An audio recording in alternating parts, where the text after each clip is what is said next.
Para ustadz ini merusak citra Islam banget deh. Mereka getol banget mendakwahkan pemuasan syahwat sebagai puncak kebahagiaan seorang muslim. Mereka mengiming-imingi jemaahnya dengan balasan kenikmatan hubungan seks dengan bidadari di surga nanti. Mirisnya, dakwah-dakwah semacam itu bukan saja dilakukan oleh satu atau dua pendakwah aja, tapi oleh banyak pendakwah. Contohnya seperti yang dilakukan oleh 4 pendakwah yang terdapat dalam video yang saat ini sedang menyebar di TikTok. Video itu diposting oleh akun Sayang Ladisa Yudis. Satu pendakwa dalam video itu bilang bahwa di surga nanti para lelaki akan sibuk memecah keperawanan para istri-istrinya. Para istri akan perawan terus, habis malam pertama dapatkan perawan istri, selesai dia perawan lagi ucapnya. Cerita itu, kata Ustadz ini, sesuai dengan hadis Rasulullah yang sahih atau terpercaya. Terdapat dalam kitab yang berjudul Tamasya ke Surga karya Syekh Abdul Qayyim Al-Jauziyah. Dalam kitab ini juga Ustadz ini bilang kelamin laki-laki ketika berdiri disebabkan karena syahwat akan berdiri selama 70 tahun. Gas, gas, gas, ucapnya dengan muka mesum yang diiringi tawa jemaahnya. Ustadz lainnya bilang kesibukan penduduk surga tak kala itu yaitu memecahkan keperawanan para bidadari. Ustadz ketiga bilang Allah akan memberikan kenikmatan berupa pesta seks sebagai ganjaran bagi orang-orang yang berbuat baik di dunia.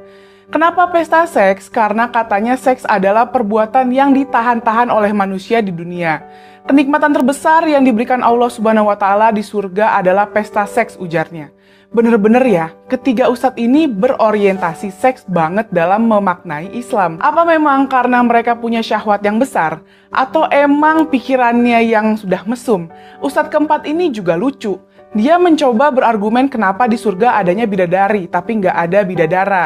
Untuk itu dia pun mengutip hadis Rasulullah. Dalam hadis itu dia bilang Rasulullah lelah melihat para penghuni surga dan ternyata penghuninya kebanyakan laki-laki. Saat Rasulullah melihat neraka, penghuninya kebanyakan wanita. Karena itu katanya surga kekurangan wanita.